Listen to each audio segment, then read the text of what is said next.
We made this. Welcome to the Starlight Ballroom. Hey!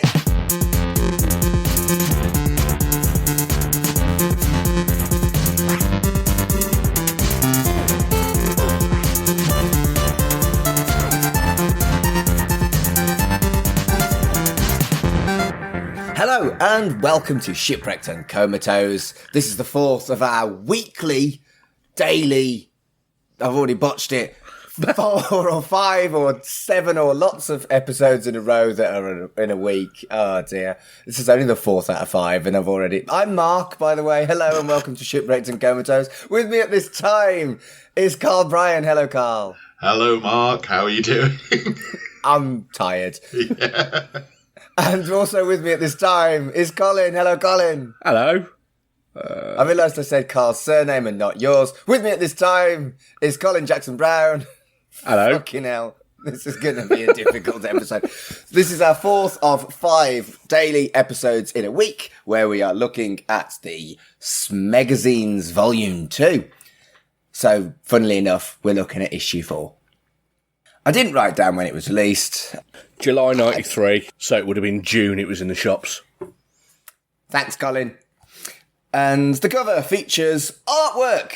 Yes, I was very pleased that this featured artwork. It's been a long time. In fact, it's the first time in the Volume 2 that we've seen artwork on the front cover. Yeah. And it features many listers. And there's the angel and the demon versions from Angels and Demons. There's Tiny Robocop, Space Mumps, and one I didn't recognise. Yeah, so they make a really big thing about this being their first fully painted cover. There's been 7 other fully painted covers before this. Yep. It's not even the first one that Colin Howard did, because he did 6 of those 7. But isn't it the first one in Volume 2? But they don't say that. No. They've done a series 1. They've forgotten the first one exists. Yeah. Yeah. It's pretty cool, though. It is cool. It's a nice cover. It makes me wonder where it is. Where what is? With a lot of these original bits of artwork, like where is it now? Is it? Oh, probably sold for 25p at auction in the 90s. Yeah. There's definitely a picture of it on Colin Howard's website, because I went and looked at it the other day, which is where I realised he'd done 6 of the others, because they were on there as well. Nice. He's done a lot of Doctor Who art and stuff like that as well. So it wouldn't surprise me if he's, sold some of them at conventions and stuff like that, because it'd do well at that kind of thing.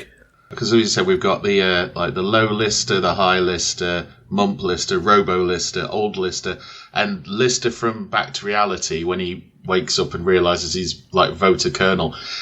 That's the one I didn't recognise. Of course it's Voter Colonel. Is it Patrick Doyle?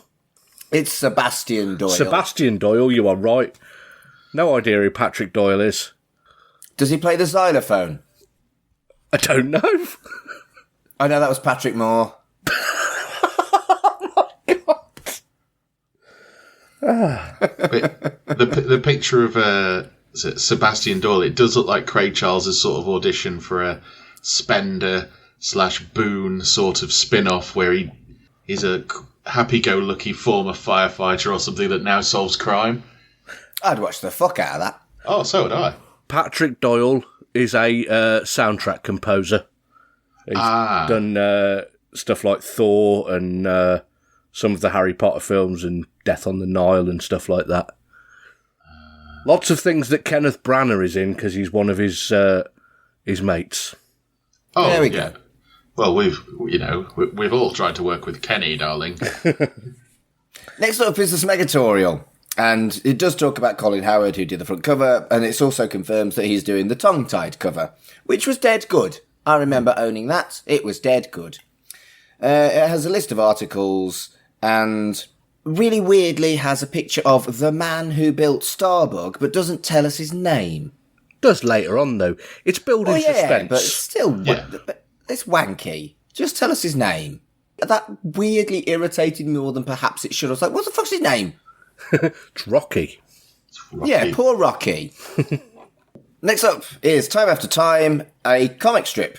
And it made me smile that it features Chen, Peterson and Selvig. Yes, loved that. This is one that I remember vividly because of the artwork on it, especially the sort of the bubbles around Lister's head when he sort of time dreams, or whatever you want to say it.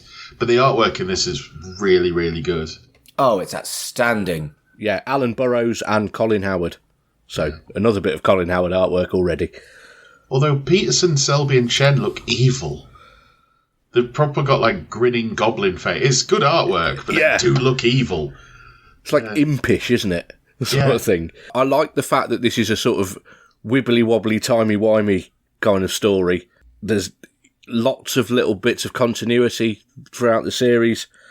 In my head, this would have made a really good clip episode of Red Dwarf. You know, like in Friends and all the other American sitcoms, they have like the desperately running out of time, so we'll do a everybody's remembering shit episode. But the only good clip shows are the ones where they are taking the piss out of clip shows and it's not clips. It's completely fucking made up clips. True. And there is one in this that we didn't see. Yeah. I mean, technically it might have been a part of Dad, had Dad been made. Yeah. But there's the moment where Lister's about to give birth, whereas all the other flashbacks were things that we recognised from specific episodes.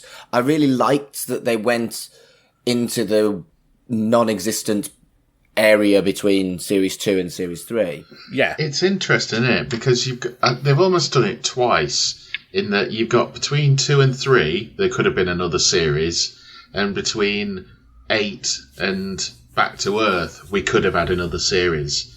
So it is something that when it only dawned on me when I was looking at this, like, oh, you've done it twice. And I do like the looking at the, especially between 2 and 3, looking at things that happened, because so much did change. Like you see in this glimpses of Holly transitioning and coming up with different things, like trying out the new hairstyle and all this kind of stuff. And I do like that they raised the point that Crichton didn't help with the birth because he wasn't fully repaired yet. Yes. Which is probably something fans have raised. It also mentions about Crichton suddenly got a Canadian accent as well. Which, I liked that. I like that bit. And that the Scutters did the birth. It's just very, very good, isn't it? Yeah. It is. And it also, with the sort of Lister being in all times at once and, you know, seeing all these various different bits, reminded me of Dr. Manhattan from Watchmen. Yeah.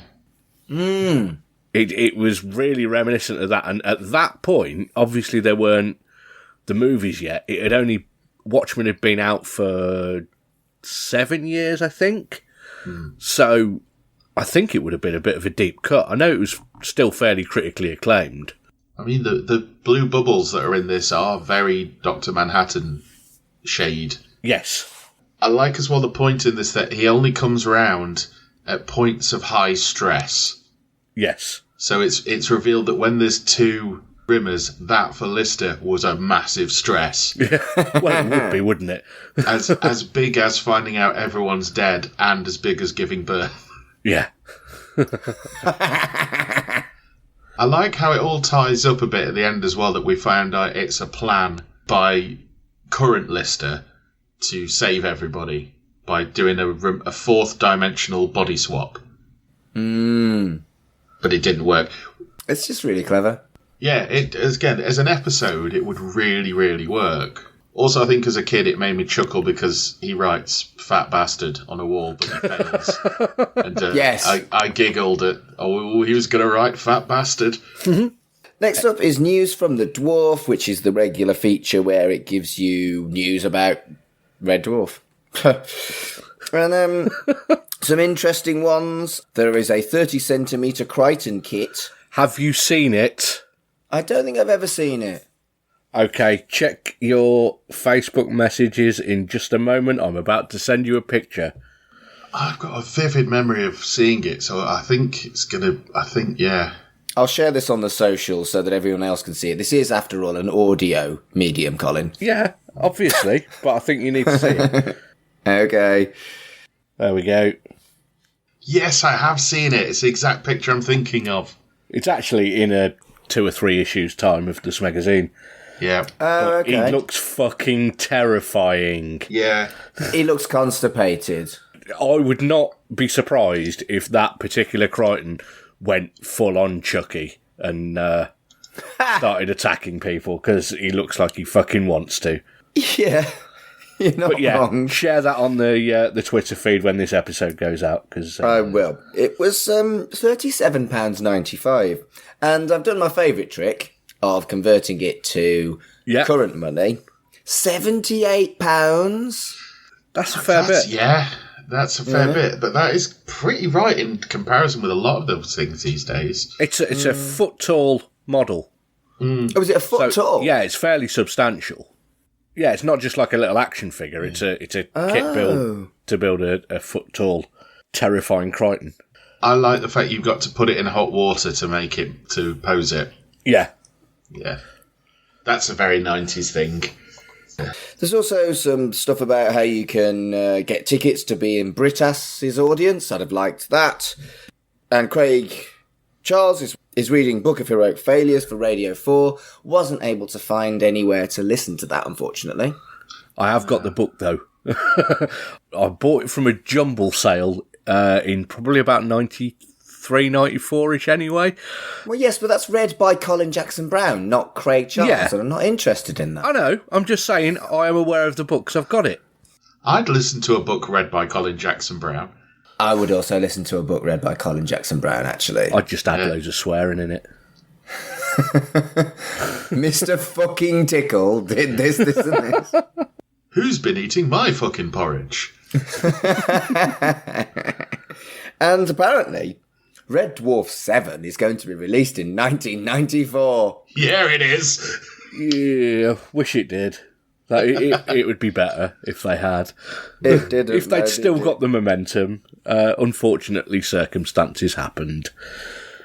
And the final thing of note from this, I've added something to the specials list because I found the Joan Collins sitcom that was going to be directed by Ed Bye. It doesn't tell you what it is in this magazine, but I can confirm that it is called Mama's Back.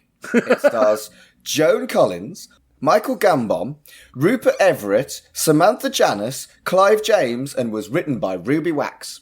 Clive James?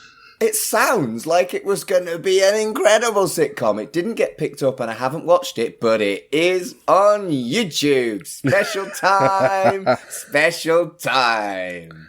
There's also the bit in there where the BBC were really, really keen on having a Christmas special. Yeah. Which I thought was quite significant because that obviously never happened. No. Dave might ask for it. That'd be quite interesting. I don't watch much like TV as it's broadcast these days. Do Dave tend to do Christmas specials? Because the BBC always used to. On its longer ones, they tend to. I'm sure there's ones for like Alan Davis. Right. Alan Davis's Talking One and a few others. So if they really want to commit, it'd be quite nice for a Red Dwarf one. A Dwarf for Christmas. Stranger things have happened. There was a Christmas special in season 2 of Chucky. Fair enough. And Chucky does drag. There's a musical episode in Brave New Worlds that I'm yet to get to, but looks fantastic. Also, it would make it so much easier for us to decide what to do for a Christmas episode of the podcast that year. We've decided what we're doing for a Christmas special this year. I know, but it took ages. It did. I can't remember what we decided on. I'll send you the script. Oh, God. Right, okay. And the only other thing of note was that they've changed the season 1 release date again.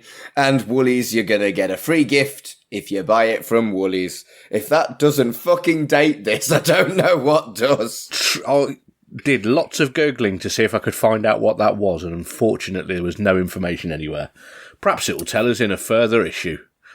I like how we both Googled random shit and it didn't correspond with each other in any way, shape or form.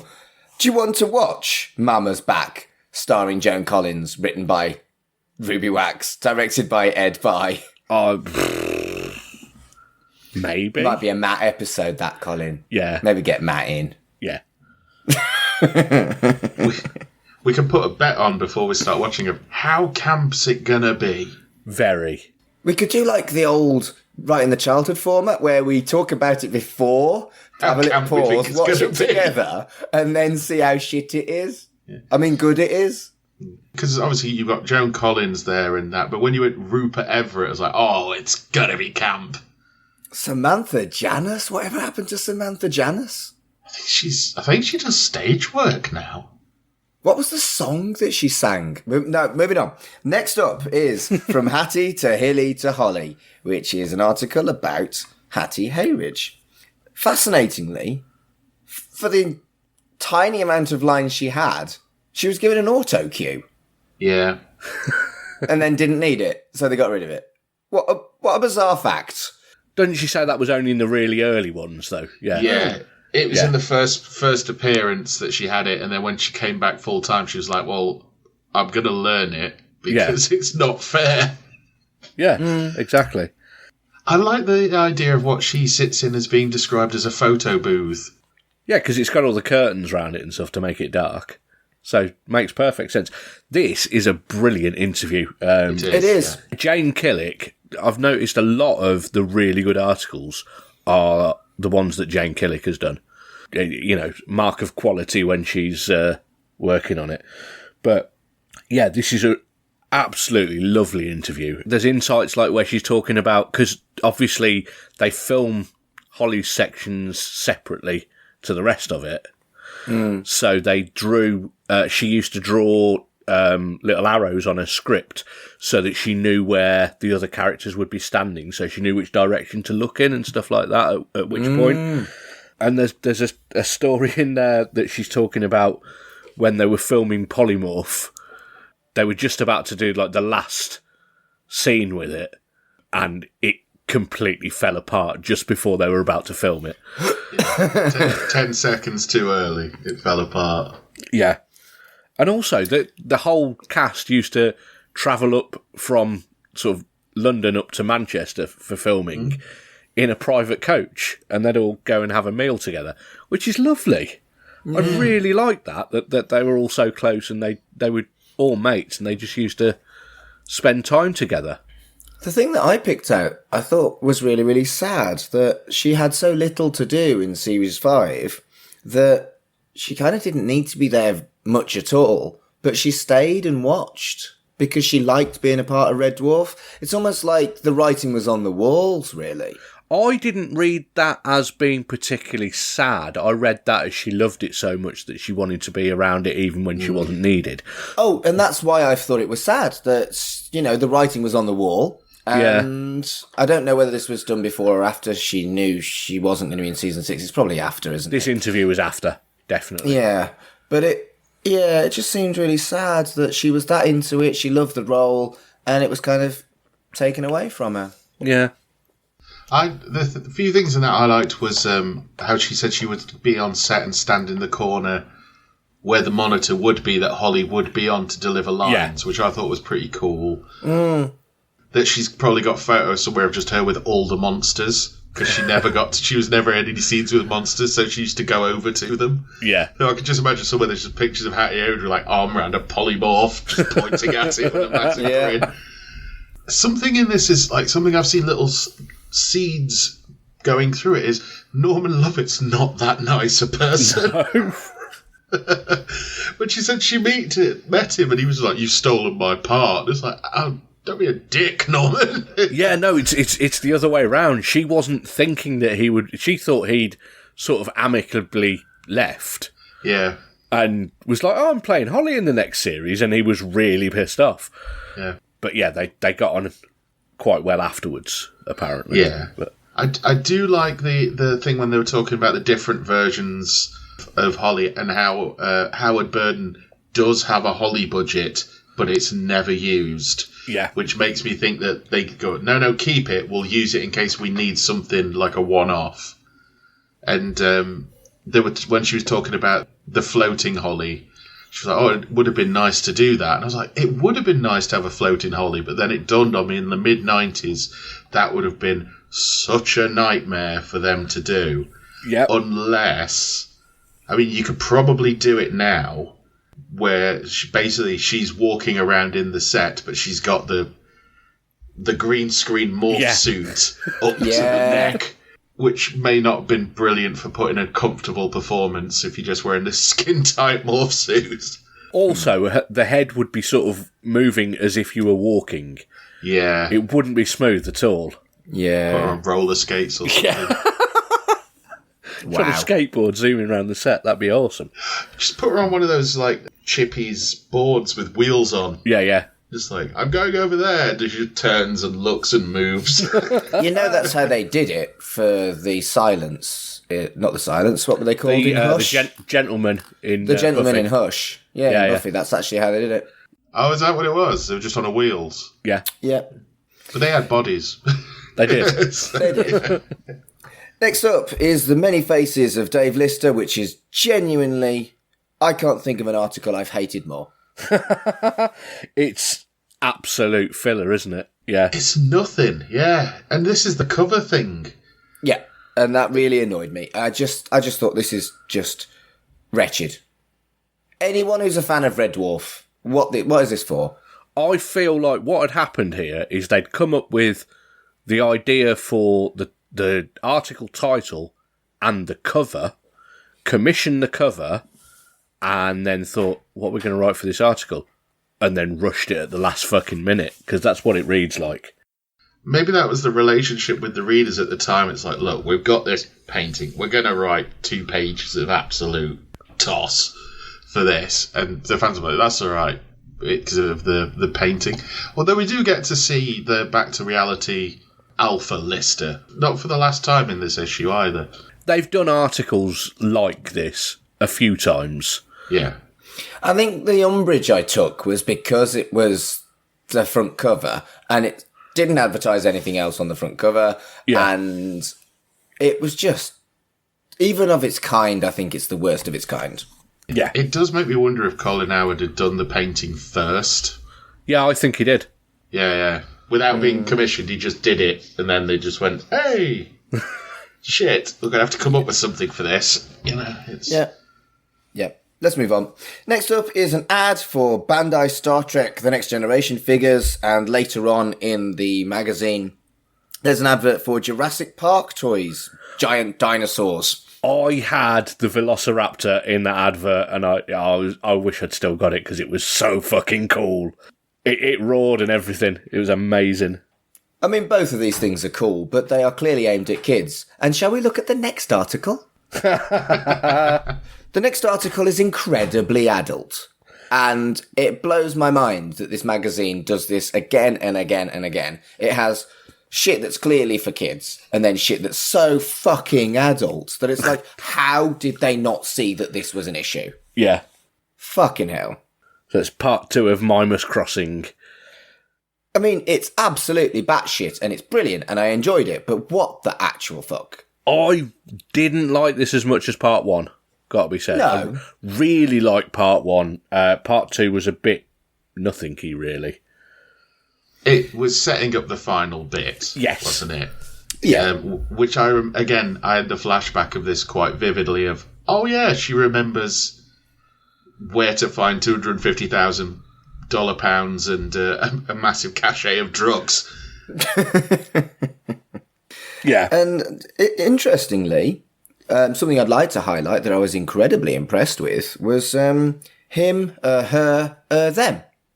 Yes. A discussion about pronouns. In 1993.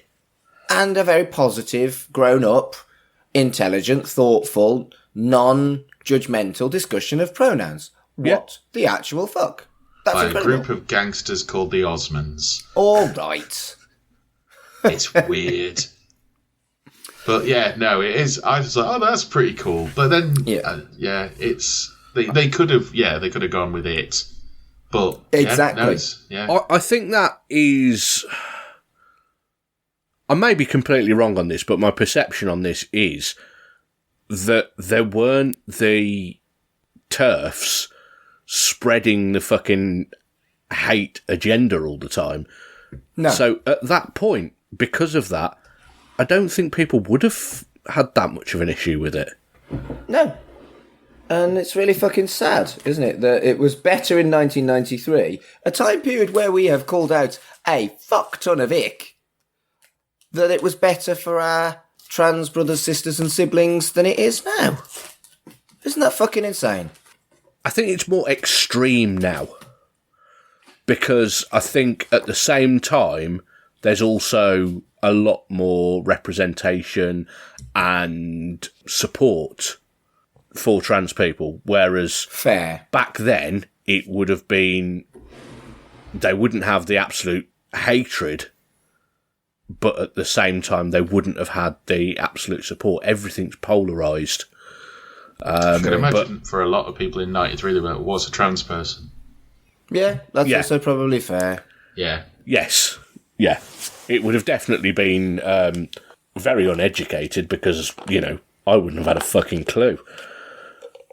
You know, it's only probably within the last 10 years that me being a cis, straight, white bloke have even sort of learnt that much about that kind of culture. Yeah. I don't know why I smiled then. I think for some reason your accent is just built to say the word bloke. Blokey bloke bloke. Next up is holograms. And my notes for this, I've lost the will to live. I've just written, just why? Forgot it as soon as I read it. I had to go back and read it again, and I've forgotten it twice. Because I don't care. It's awful. Apart from the teddy bear.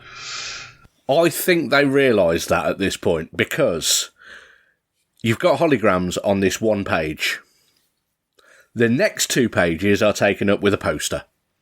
Yeah. Yeah. And then the page after that is fucking androids.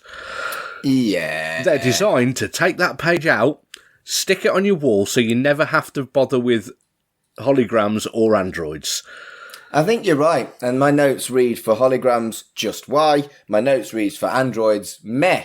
Yeah. And my notes read for the pull-out poster, sultry cat, worried Crichton, and grumpy Rimmer and Lister. It's a crap poster as well. The thing that you read your issue on, were you reading it with the double spread visible? No. Well, if you do what I did, which I had one where the double spread is visible, the line is very like, everyone's there, hits the middle, and then everyone else is there, and there's a very distinct missing bit. Oh, wow. Which I'm sure there isn't in the physical magazine, but on the digital version, it's just like everybody's like that. A big gap, yeah, and misaligned. I mean, that's the thing, isn't it? We read the digital version because of accessibility. We'd have had to have spent quite a lot of money to acquire all the Smegazines. Yes. And to be honest with you, as much as I would think it would be a nice thing, I'm not a memorabilia collector. I don't get any pleasure out of collecting expensive old shit for things that I like. I don't have anything like that I own, really. It's a good job we've never taken you to the memorabilia fair at the NEC, and it might. I'd have a nice look at all the nice things, but anything more than a £5, I just wouldn't want it. One thing I do have to say about this particular issue's hologram section, there's nothing horribly offensive. Whereas, you know, we've had that quite often, where there's been, like, you know, 13-year-olds writing letters in about how they want to jump off a wardrobe onto Hattie Hayridge and stuff like that. Yeah. Also, there's a section later on which feels like the bits from holograms that you possibly would actually want to know about, which is about other sci-fi stuff or continuity or something like that. Mm. Well, that's the thing. They've basically split the letter section into 4 now.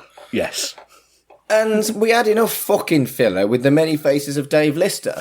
We talked about earlier in this week, actually, how the first issue or 2 didn't feel like those extra 8 pages had got much filler. Just do another comic strip, get rid of this bollocks. Yeah, there's definitely at least 8 pages of filler in this particular issue. But there's some really good stuff as well. Oh, absolutely right. I maintain Androids is not filler. The story's ramping up. There's tension there with Brooks' terminal software bug. They're all building towards the climax in JC's penthouse. who knows what's going to happen? I personally think everybody's going to blow up, but I can't remember how it finishes. So I'm really enjoying it. Somebody's got to. We found its target audience. Yeah. Next up is the man who built Starbug. And you're right, we find out that his name is Rocky. And good, because good. It's actually a really interesting article with some stuff that I didn't know. A lot of the stuff that we read in the Smegazine would have been great at the time. Yes. But Wikipedia is a thing now. So we've always got to take a little bit of a step back and kind of try and look at it with a fairer eye. Yeah. But I had no idea that Starbug was originally going to be called White Midget. Oh, I knew that. Did you? What I hadn't connected, really stupidly, is that it was going to be white. I mean, maybe the name is a fucking clue. But the reason that they changed it to green was because in one of the scenes that they knew they had coming up, it was going to have to crash into some snow. And obviously a white spaceship wouldn't show up, so they painted it green and then decided it looked more like a bug. So went with Starbug, which is great. I really like the bit where they're talking about how stuff like the thrusters are built from desk lamps. Yes. I remember about this sort of time, I'm fairly certain this would have been the same time that Thunderbirds was getting repeated. So I was massively into all of the Jerry Anderson stuff I could watch at the time. And I had a book about sort of like the making of loads of like, you know, Stingray and stuff like that. And there were loads of bits like that in there as well, where they were just making bits of the craft out of, you know, various household objects and stuff like that. I've always found that really fascinating. Yeah. Blue Peter's Tracy Island thing was a massive thing in the 90s, yes. wasn't it? It was... Yeah. Did you have one? No, I didn't. But I watched them make it, and I was just like, this is way too much work. Yeah, I had one, but I didn't build it. I actually won it in a raffle. Nice. What, that someone else made? Yeah, somebody made it at, it was Village Fate, a village in Pembrokeshire where my nan lived nearby. And my nan won it and gave it to me. And amazing. That summer, my mum had to, because my mum's a teacher, or was back then, she's retired now, she had to bring the guinea pigs from her school home over the summer to look after them. So I've still got photos somewhere of Tracy Island being invaded by giant guinea pigs sort of crawling all over it. Nice. Amazing. See if you can dig that out as well, and I'll put it on the socials. Yeah. I really enjoyed this interview. Again, it's another Jane Killick interview. Yeah. And the fact that the thing that impressed me was how much say he had over it, how it looked. I mean, he basically came up with it and then said to them, this is what I've built. Yeah. Which, on a show today, like, I can't imagine anyone in, like, Game of Thrones going, this is what we've built, and them going, cool. It would be, like, micromanaged down to the very nth degree. Whereas on this, they've just turned up and gone, I can imagine the money was so sparse. Yeah. Back then. The fact he turned up, and let's be fair, how good it looks. Yeah. That he turned up and like, look at this, they were like, that is way better than we were expecting. Like, I think they were probably expecting something that looked like Blue Midget, but bigger. Like a cereal box size Blue Midget. And it's an absolutely iconic, I was trying to think of a better word than iconic, but there isn't one for it. It is an iconic design. It's one that, you know, people will have on T-shirts the same as they've got Starship Enterprise or, you know, Thunderbird 2 or something like that. It's up there with them. Whereas Blue Midget definitely isn't. And I don't think even Red Dwarf itself. No, it's more iconic than the Red Dwarf. It's like an X-Wing. Yeah. It's a proper classic sci-fi spaceship.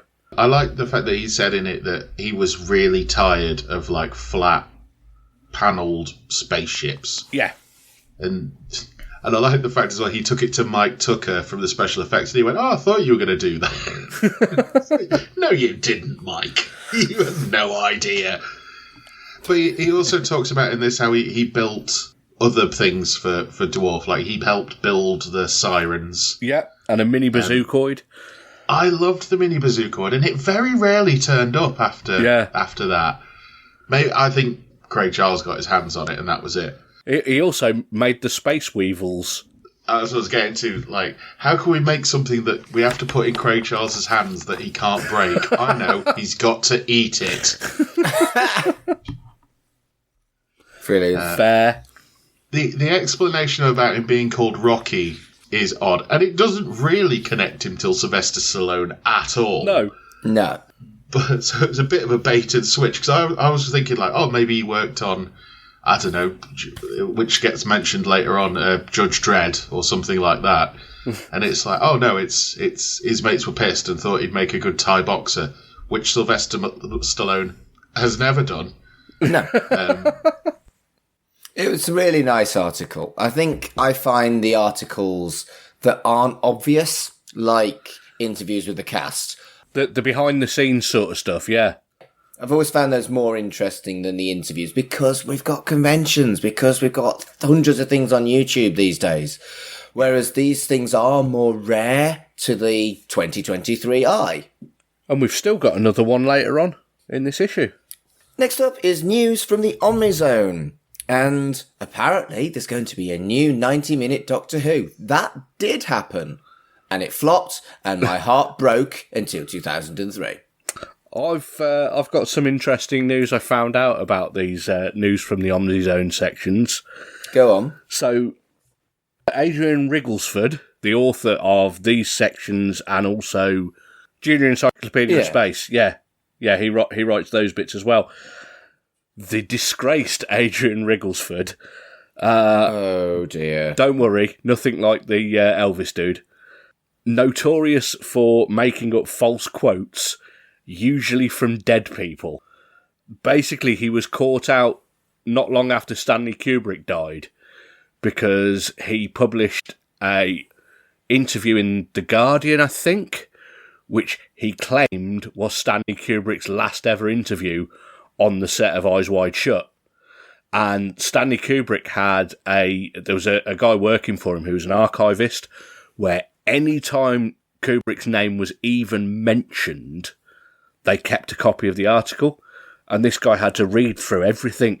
And he was reading this and was like, Kubrick didn't do any interviews on Eyes Wide Shut, so this is clearly not true. And then he was reading through it and he was like, yeah, none of this ties up with what Stanley Kubrick would have said.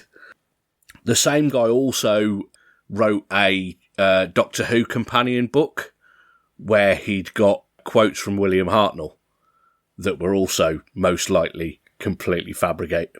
Oh, that's wretched. And he also stole 56,000 historical photos from the Daily Mail, which, fair enough, if you're going to steal from anyone, steal from the fucking Daily Mail because they're cunts. But yeah, then sold them to, like, memorabilia shops and got caught out and was jailed for 18 months for it. Jesus. He wrote some Doctor Who, not Doctor Who episodes, but I don't think they were big finished things. I think they might have been like little novelisation type things. Right. But yeah, he's got the distinction of, at one point on his Wikipedia page, it said he was the only person to have ever had a Doctor Who story officially published while he was in jail. So yeah, generally take stuff he said with a pinch of salt because he makes up a lot of shit. Right. That ties into the thing at the end of this article where he talks about the BBC are planning an epic to end all epics. Yes. In sci-fi. And I was thinking about it, it's like, I don't remember anything massive epic to it, unless, Crime Traveller, but... That was a few years off yet. Yeah. Maybe it got delayed. Maybe they're like, this is it. We just need the right person to be Jeff Slade. But also, I didn't realise that some of the older Doctor Who's were colourised. Yeah. I think I remember that at the time. Yeah. Have they been colourised for things like Blu-ray releases, or have they stayed black and white? It was for VHS that it was done originally, and they weren't great. No. Okay. I did wonder, because I've not... I mean, the big news recently, and not to date the recording, is all classic Who is coming to iPlayer. Apart from The Unearthly Child. Why? A dude who's like the son of one of the people that wrote it, so currently has the rights, won't let the BBC use it, and he's being an absolute bellend about it, apparently. He hates he hated the fact it was a woman cast as the Doctor, or... I don't know. Whoa. He doesn't like the fact that the new Doctor's a black man, apparently, as well. Really? What Yeah. a cunt. Yeah. Wow. Yeah, there's lots of stuff about Doctor Who and news on Doctor Who. They report that Stallone is going to be Dredd, like you said. Quantum Leap is ending. It is sad. It's just news from the 90s, really. The thing he does raise about the Stallone Judge Dredd film is he does say, well, how long do you think he's going to keep the helmet on? Which was absolutely the main sticking point that people had with it. Yeah. I didn't hate the just film, but Dredd, the Carl Urban one, is fucking great. Brilliant. Yeah, it Yeah. is. Got a copy of it over there. It's amazing. Didn't make enough money for a sequel, unfortunately. Sadly, yeah. They keep talking about it. They're saying there might be a TV series. Well, there was talk of a telly-series. And the thing about the TV series is that probably would have happened if Carl Urban hadn't been cast in The Boys. Carl Urban's is leading, well, not leading, but he's up there in leading the push for some Dredd of some form. Cool. So maybe, because The Boys has an end, so when The Boys ends, they might go, that was really good. Carl's a really good bankable name. What do you want to do now? Dredd. Want to do Mega City 1. Bring on Judge Dredd. Bring on Judge Death. Absolutely. Judge Death all the way. Yeah. Played by James Corden. Maybe not. No. Next up is Red Dwarf Episode 1, Coded Echo. It's a comic strip, and it's really odd and really short. I think it was a bit weird, but it could be cool in the future. I really didn't like this one. Yeah, it might be better later on. This is basically, it's the story of different people playing the Total Immersion video game. Yeah. So it's a bit Red Dwarf USA, isn't it? Really? Because it's all Suppose. muscle-bound, competent people by the looks of it. Stylistically, it looks like Viz. It does, very much so. Does. Yeah. I think there's so much expanded universe stuff from Back to Reality that they've used in the Smegazines. Either it wasn't what they wanted to do, like stuff in between series or episodes, or they weren't allowed to. It just seems like almost half of the stuff is inspired by, well, maybe not half, but a lot of the stuff is inspired by Back to Reality, much more than anything else in the comic strip. Yeah, they've got a lot of mileage out of it, haven't they? Yeah. So Davey Francis is the artist. He's not written for Viz, but he has done artwork for Oink, which was That was a children's version of sort Viz, of kids' right? Viz, basically. Yeah, Yeah. You know that Viz is still going? yeah, Yeah. I had no clue. yeah. The top tips are still absolutely going strong. I'm sure there's a few different Twitter accounts, which one is Top Tips from throughout the year. I follow one which is just a random Garfield strip from the archives Right. every day, and I'm sure there's one which is a Viz strip from the archives every day as well. Yeah, wouldn't surprise me. But no, Viz in its publication form is still going. You struggle to get it from a newsagent now, but you can subscribe. And I was talking to some friends of mine, a lesbian couple, who fucking love Viz, and they subscribe to it, but they didn't know that there's a Fat Slags film. It's probably for the best. I was going to say, isn't it one of the worst films ever made? Not in a good way. No, and even I'm not sure I want to do a special on it. No, that's a Matt one. We'll not tell him. We'll tell him it's a really good adaptation. And then he can wonder why he's watching it on his own.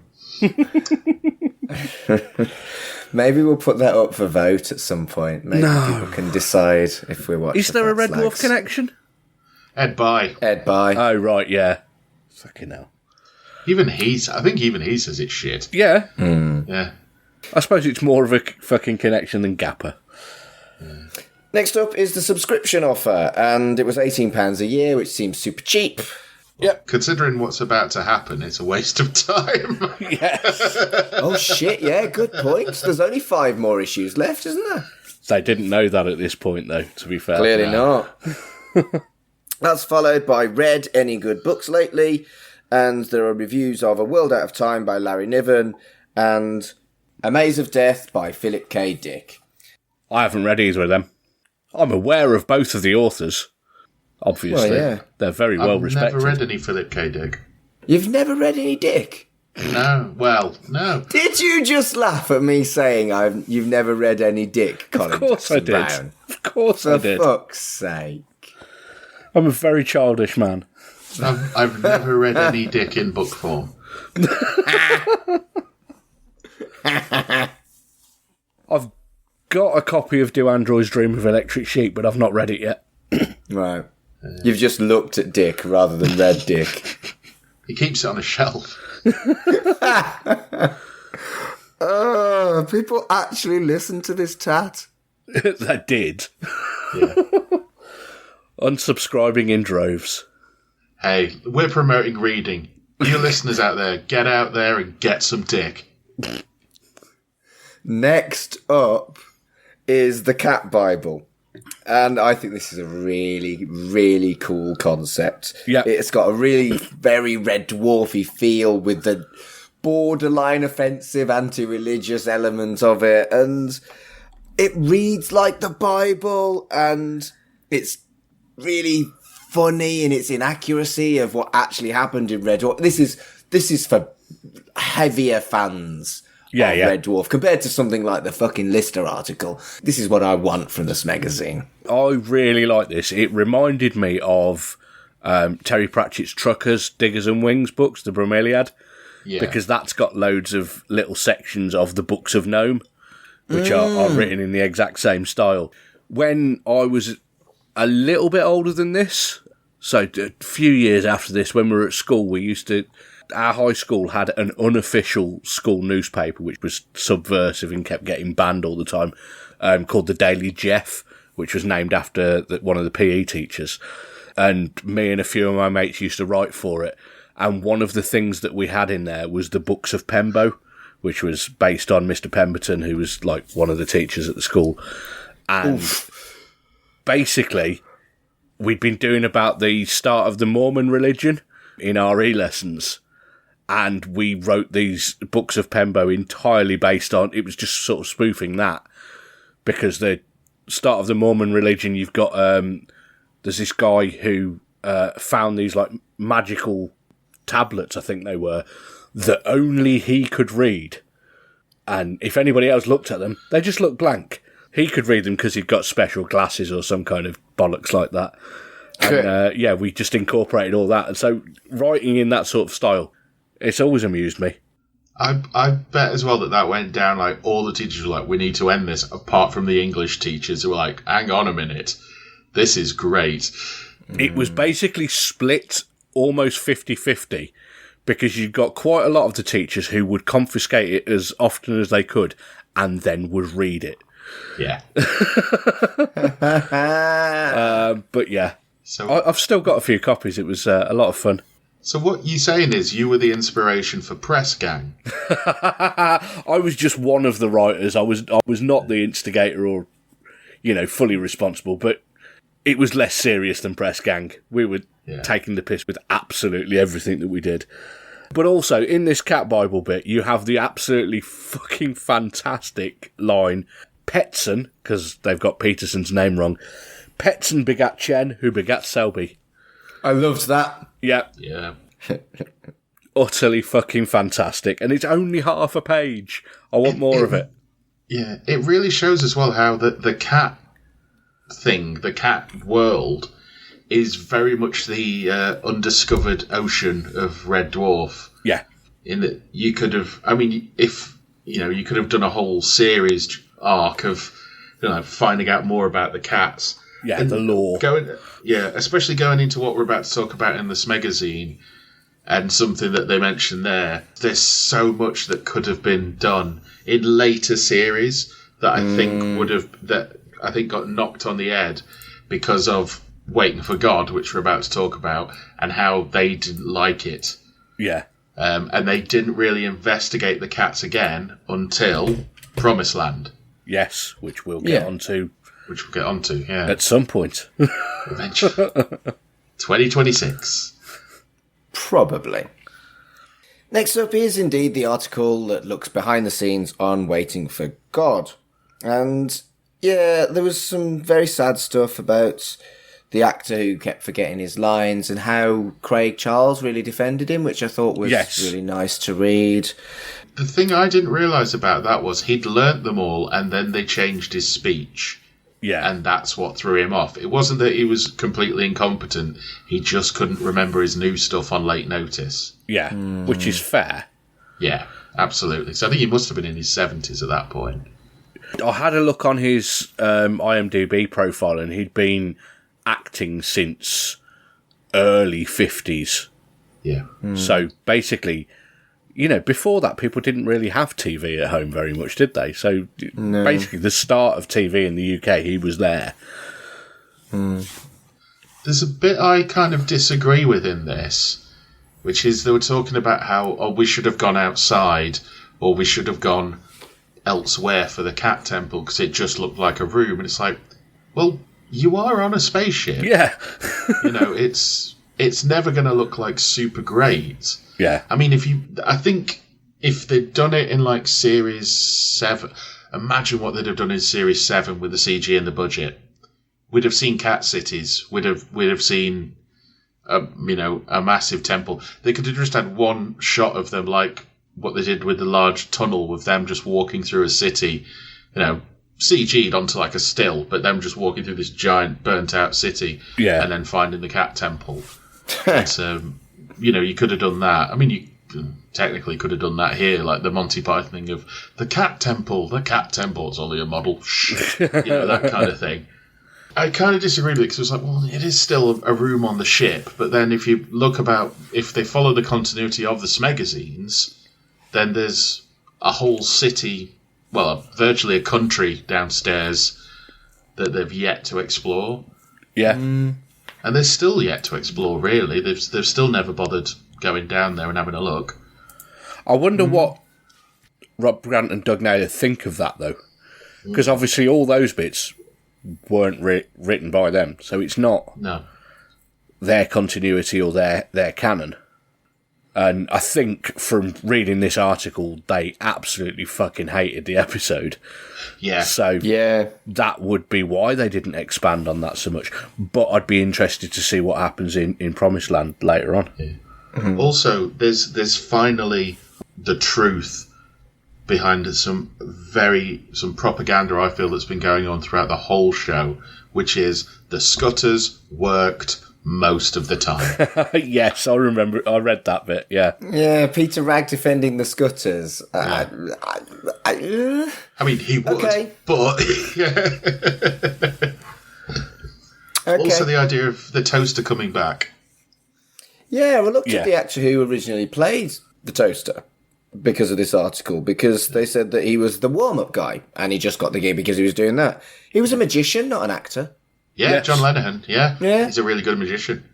They did that a few times because Tony Hawk was the warm-up guy for a bit for them, wasn't he? Yeah. And obviously he ended up being the voices of loads of different things. And a very successful skateboarder. No. He skateboarded around Ireland on a fridge. He did. Yeah. And skateboarded to Moldova to play tennis. What? I do like the idea that Lenihan said that they were talking at one point about an episode where the toaster took over the ship. Yes.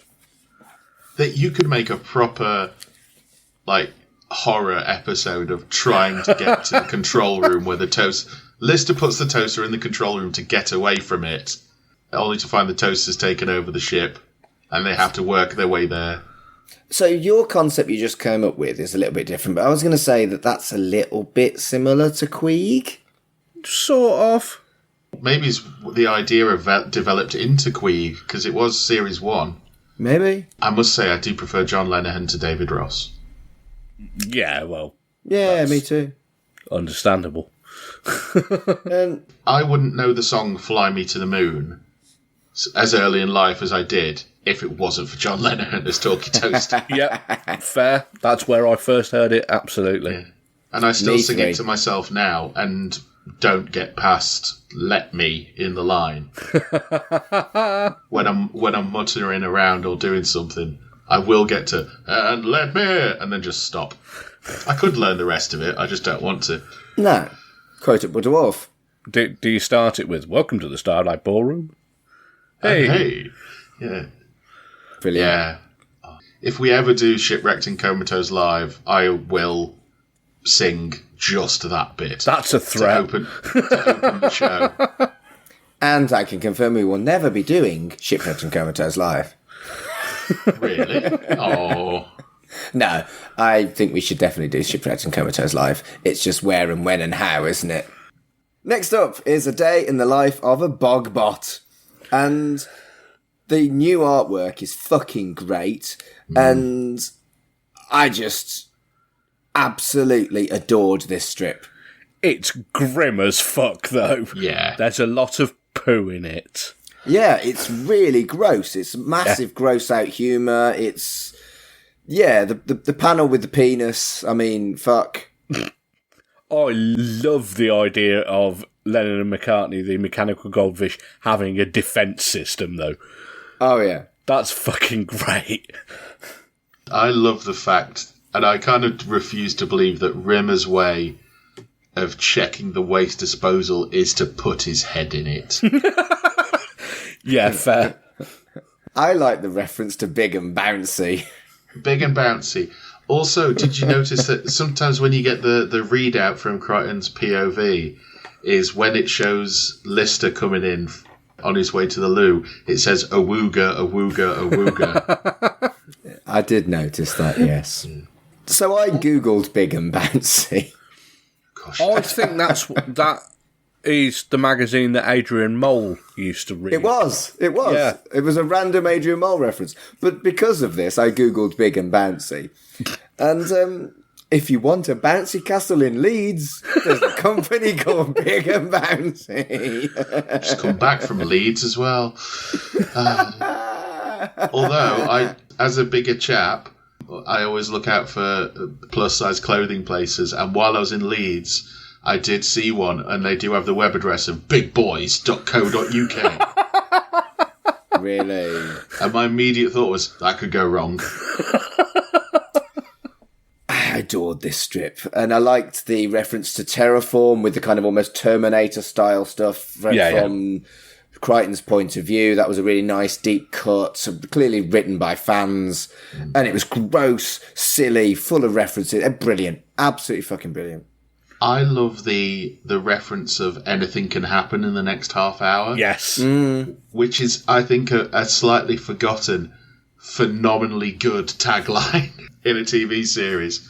And I kind of wish it came back for something else. I love Stingray. The fact that Crichton swallows the fish is, it's a bit... The thing, I think the best piece of art in this whole thing is the close-up of Rimmer's flared nostrils. When he sticks his head in the pipe and Crichton's penis extension sees him, and it's just close up and it. There's in sometimes like Lister can look strange in some of these strips. Sometimes the cat can, but they always manage to get. I found Hattie Hayridge. They've always managed to get good when they draw her. And they always do a good Rimmer. I don't remember particularly seeing a duff Rimmer in any of these Smegazines. Next up is The Big Noise, which is an article that interviews Keith Mays, the sound supervisor of Red Dwarf. And I think, like I said before, I fucking love these kinds of articles. I liked it, but I think it just went past the line of... just went into boring techie bollocks. I really like the boring techie bollocks. I like boring techie bollocks, but I think it just went that little bit too far. I think if they pulled back a bit more, and also the length of this one, I think if Jane Hillick had done this one, I think it would have been better. Because this, when they said like, oh, we dragged him down the pub or whatever, It's like, it feels like that. Yeah. But it feels like they put everything in and didn't take it out. I quite liked it because there was loads and loads of random shit in there that I genuinely didn't know. Pulling out things that I found interesting. It was supposed to sound more like Star Wars than Doctor Who. Yeah. It was significantly more difficult than a lower low.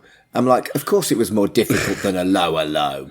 The one thing I really liked was the idea of catting up the way Danny John Jules spoke and distorting his voice to make it purry. I'm glad they didn't, but it was a nice idea. He gets nominated for a BAFTA for Drop the Dead Donkey, but he doesn't for Red Dwarf, which was considerably more work. Yeah. I find stuff like this really interesting. Stuff like he's basically a Foley artist, so he's experimenting to go around hitting random things to see how they sound, to see what noises you can make out of it. Ben Burt is a legendary Foley artist, sound supervisor, who did the Star Wars movies, and I've got a book that's him talking about all the sound effects that he made, that's got like, you know those books you used to get when you were a little kid, when you got like the buttons that you press for sound effects? Yeah. It's like that, but more sophisticated, because it's just like you select the number and it'll play the sound effects. You know, it's got stuff like the blasters in Star Wars were made by hitting a cable. So they've got like a really taut cable, and you hit it and it goes like choom sort of thing. They'd like blend loads of different sounds. Things like for a monster roar, they'll do things like blending a cow's moo with a lion's roar and stuff like that. Yeah. Yes. Also, you've got a bit where he's talking about the sound editing, where he's sort of moving the different sounds, you know, a couple of frames so that they fit perfectly. That stuff like that I do that when I'm editing a podcast. I'll quite meticulously sometimes move like half a word and swap it with another one. You know, if somebody's said a word slightly weirdly, I can sometimes recreate it from other bits of words that they've said and fix it that way. So I like the sort of nerdery on that side, because it's stuff that I can relate to. I had a look at the other stuff that he's done in his career as well. He's worked on like music shows like Top of the Pops and CD UK, but then he's done loads of comedy stuff like Hello, Hello, Only Fools and Horses. He'd worked on Heil Honey, I'm Home. Yes. Which was the cancelled after one episode sitcom about Hitler and Eva Braun. And he also worked on What's That Noise, which I'd forgotten about. What's That Noise is it was a kids' music show that was all about music. It's all about like the technical side of music that Craig Charles hosted in the early 90s. Can't find any full episodes. I found a few clips, including the episode where Napalm Death were on there, which is they play You Suffer, which is, for anyone not aware, it's 1.3 seconds long. What? Lovely chaps, Napalm Death. If any of the listeners have listened to my other podcasts, We Dig Music or Free With This Month's Issue, and we have mentioned Napalm Death, you've heard that song, because I blend that song into the background every time the name Napalm Death is said. You're a ridiculous being. But yeah, You Suffer by Napalm Death is an absolute classic. Have either of you seen Napalm Death live? I have, yes. Yes, I have too, yeah. Even though I was there going, this isn't really my thing, they were a bloody good show. Yeah. And it is my thing. Yeah. I like stuff like that, but I'd never really listened to Napalm Death, and I walked away like, that was actually an excellent show. Their first album, Scum, Side 1 and Side 2 are completely different bands. I can't remember if there's one band member that's the same on both, but it may well be that there are no band members the same on Side 1 and Side 2, because they're a band where they've got none of the original band lineup at all. Wow. But the guys that are in the band now have been doing it for 30-something years. Yeah. They just fluctuated a hell of a lot in the really early days. I love that when you go to a gig when you think it's not going to be your thing, but you're a bit like, fuck it. I took my friend Matt to see, not our Matt, but a different Matt, to see Solar Fake on Friday, because no one else wanted to go, and I'd got a ticket, and he was like, all right. And he came out saying, well, I listened to them on Spotify and thought they were shit, but that was a great gig. So Cool. I'll definitely take that as a win. Yeah, Some bands definitely. are like that, though, aren't they? You have to see them live. I can't remember what they were called now, but one at the venue I used to work at, they used to let outside promoters book the shows, and somebody booked like a drone metal band, and people were lying down, and I was walking around like over people, just like going, and I was like, yes, I haven't taken mushrooms today, but but the band was actually pretty good, and they were supported by, it was someone who was in Boards of Canada. It was their I want to spin-off. see Boards of Canada so bad. This was a good 10 plus years ago. Yeah. I think it was called Christ. I think the spin-off was called Christ. Okay. And they were he was really good. But initially walking into it was like, I'm probably not going to like this. And initially was like, oh, it's pretty good. But I didn't walk out. I bought his album. But again, listening to it at home, it's like, it's not the same. I've had that so many times with support bands where I bought the album and then it's just nowhere near as good as they were when you saw them live. Yeah. And that's the exact same thing happened to me with the support band for Solar Fake that I saw on Friday. Listened to their album a couple of times over the weekend. Cack. Really fucking disappointed. Anyway, a last thing I want to say about this article, rather than talking about music, there are other podcasts for that, such as Weeding Music and Free with This Month's Issue. Good call. I really enjoyed the stereo versus mono in the 90s conversation. Yes. I had no idea how difficult it was to work with stereo at that period of time. Yeah. Some systems where if you had the wrong one, you'd completely lose bits of the sound. Yeah. Yeah. It's interesting, Zori talks about in this that they always made Red Dwarf in stereo, and then they had to turn it to mono for television. Yeah. And I was like, well, that's possibly why you didn't get nominated for a BAFTA. if everything was in like proper stereo at that point, you probably would have won year after year after year. Yeah. But the thing last thing I'll say is he's talking about other things he's worked on, which was that he's talking about the 10%ers, which I know we're going to get to at some point. Also, he talked about something that Channel 4 are doing called The Posse, which is an all-black stand-up comedian show. Yeah. Which Robert Llewellyn is script editing. Yes. Oh, why? Which is, of all the people... I think the only way that could have been slightly worse if we go Chris Barry's doing it, because Chris Barry, I think, would be a bit more... So why are we not talking about classic cars? I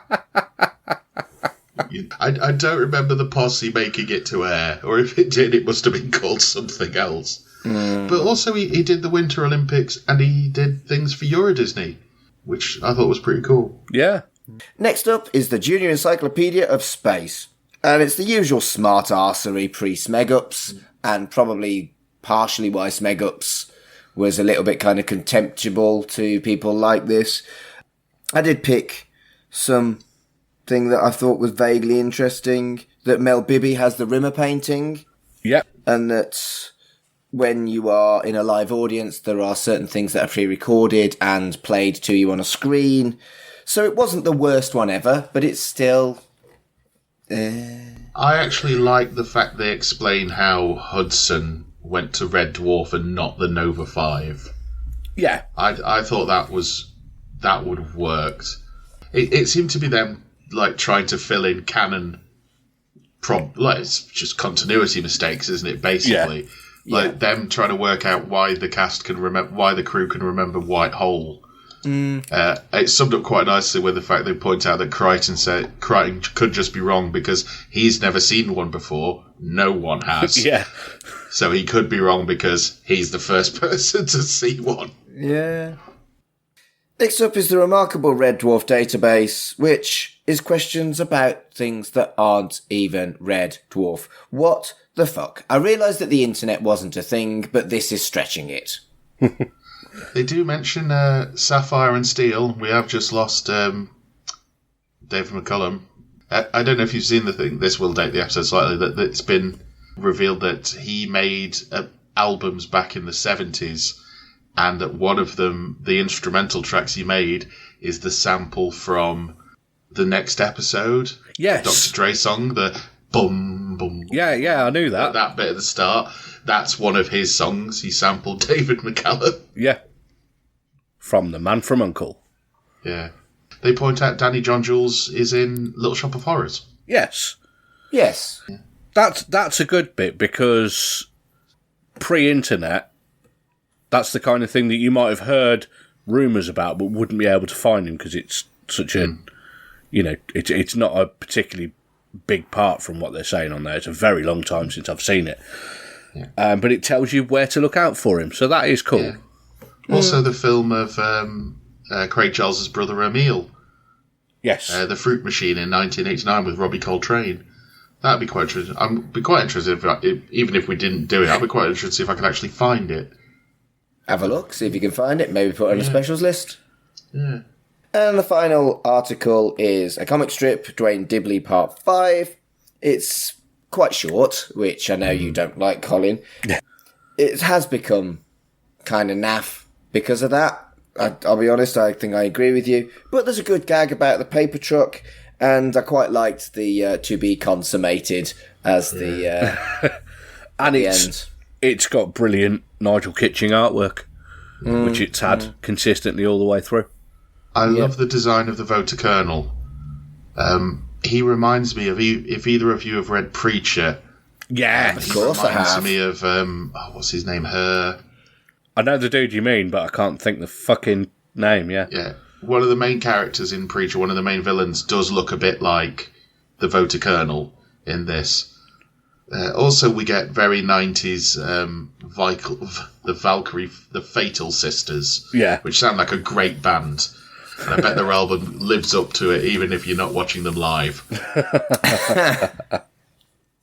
And then we've obviously got next month in the Smeg, which we'll have a quick look at, so we know what we're looking at tomorrow in our final episode of this run. There is going to be a campaign for Danny John Jules' Tongue-Tied to make Christmas #1. It wasn't, it was Mr. Blobby. Yeah. And there's going to be more news, interviews, comic strips, and the conclusion of Dwayne Dibley. Nothing I'm particularly looking forward to from that list, to be honest with you. It was quite vague. Did Tongue-Tied get released at Christmas? No. No, it didn't, did it? No. Blobby, blobby, blobby! I did own the cassette as a child. I was 11. There's a guy I know that works in a chart return store at the time. So they were one of the shops where their sales were being counted towards the Christmas #1. Basically, it was Mr. Blobby or Babe by Take That. And every time that somebody bought a copy of the Take That single, they scanned 2 copies of Mr. Blobby. Oh.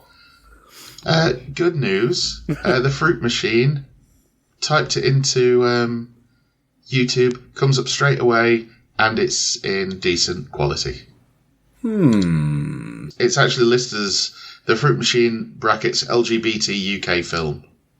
Well, if it's gay shit, I'm in. So, boys, what was your least favourite thing this month? Colin? I think it was Red Dwarf. Really? I thought it was a bit rubbish. Got potential to be good, but that one wasn't.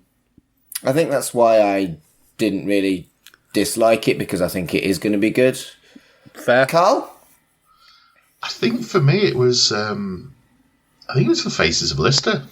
Yeah, and that's my choice too. There was nothing there.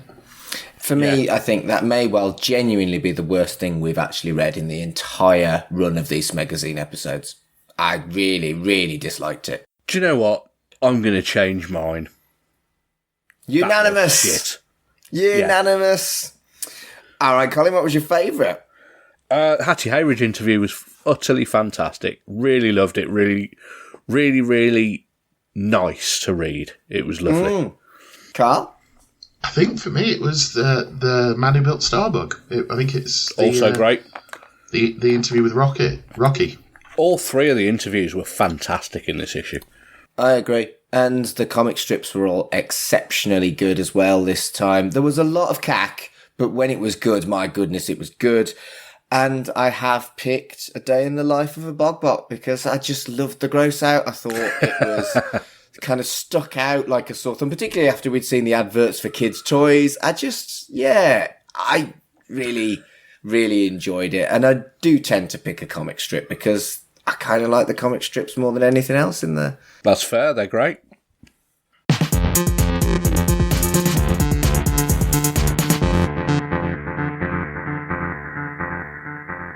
Right. So instead of doing our socials, what I want you to do is I want you to recommend a obscure band that you really like, that you would like people to maybe check out. Carl.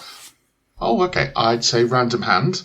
A lot of people say they're pop punk, but they're a bit heavier than that. From Bradford, they've got their trumpet player in there trombone player, in there as well. I know them. I saw them a very long time ago on a package tour with Sonic Boom 6 and a few other bands, and they're absolutely excellent. And they've just released a new album after 8 years off, and it's their first time their album's charted, which they're very, very happy about. Brilliant, Colin. Such a fucking difficult question because I could talk for hours and hours and mention fucking thousands of bands. You've got 30 seconds. Yeah, that's the difficulty. It's deciding which fucking one in 30 seconds. I'm going to go with Svalbard. They're sort of black metal band, but really melodic at the same time. They've got a woman called Serena Cherry is their main singer, but she shares vocals with the other guy in the band whose name I always fucking blank on. She's an amazing guitarist as well. She's had a side project called Noctule, which was a black metal band based on the Skyrim and Elder Scrolls lore. Brilliant. Which is pretty badass. Very geeky. But yeah, Svalbard's, they've got a new album called The Weight of the Mask, which is absolutely fucking fantastic. Very, very heavy in parts, but incredibly melodic at the same time. And there's a track called How to Swim Down that doesn't have any screamy vocals on it at all. So if you're a bit averse to that, have a listen to How to Swim Down by Svalbard. They have popped up on my TikTok feed. Quite a bit, actually. They are fantastic. They're really good live as well. For me, I did mention Solar Fake earlier, and that kind of gives you an indication of the kind of music I'm listening to at the moment. I listen to a decidedly childish genre that's kind of, well, let's just call it synthwave. I'm going to mention a band called Dance with the Dead because they are great and they are the soundtrack to the 90s action film that I never knew I wanted. And when I saw them live, they came on stage, didn't say a fucking word, started playing. Then I noticed they've got no microphones because they don't have a vocalist. They played a 90-minute set, didn't say a word, didn't play a fucking encore, just played 90 minutes of super music, massive flex, and it was great, and it is weird as fuck, synthy metal. John Carpenter's on their album as well. Is he? Yeah, I've been listening to, I can't remember which one it is now, it's the one with the driver looking back over the seat. That is their most recent album. Yeah, the first track's got John Carpenter playing on it, which for them must have been nipple-erectingly exciting. Awesome. Yeah, they're really good. If you like that, Mark, you'll like Carpenter Brute as well. Oh, Carpenter Brute, fucking great. I love Carpenter Brute. And on that note, while we're wanking over music, thank you for listening to Shipwrecked and Comatose, and until next time, until tomorrow. So which fatal sister are you?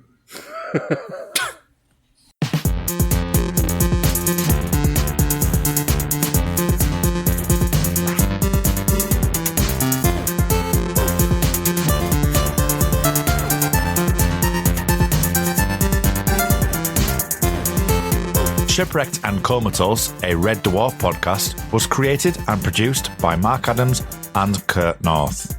You can find us on Twitter at Red Dwarf Pod, and we are part of the We Made This Podcast network. Do you know your Daleks from your Drashings? Or your Zygons from your Zagreus? Do you know what the TARDIS stands for? And do you know which Doctor Who stories featured Kevin Grimlock, the cyborg T-Rex that became the Doctor's companion? Then this is a Doctor Who podcast for you. I'm Baz Green, and in each fortnight I chat to my son Ben. Hello. And the occasional guest as we cover 60 years of Doctor Who on TV, Big Finish, and more. And I did really enjoy that one. Except that wasn't really actual pirates, it was Badger pirates in space, but it was still piratey. Badger Pirates in Space? Yes. But I am willing to make an exception for pirates in this episode. Donald Sumter is amazing. I love the fact that he just pops up. He just pops up. Probably Rassilon. Probably. Well, they do confirm later on he is. I think they do. Yeah, he says I'm Rassilon the Redeemer. Of course he does. Bloody hell. And he has the gauntlet as well, which gives the hint of that. Yeah. I'm nodding profusely. Yeah. Very proper classic Doctor Who as well. I love it as well. Yes. In a week has done more for the show than for the last 5 years. I do like how Ross Lee Davies is kind of the PR spokesman for the Centurion special. That's quite fun. Yeah, and he's also saying, oh, well, Jodie and Chibnall still have an episode left. I'm not going to tread on their feet, but he is 14, just so you know, for the filming purposes. And a week later, oh, yeah, by the way, these guys are back. Just thought you'd want to know. Find us on the We Made This network. And all good podcast providers. What about the bad ones? Yes, them too. Ah, good. Because somewhere there's danger. Somewhere there's injustice. Somewhere else, the tea's getting cold. You know, we probably should throw that tea away now. It has been sat there since 1989.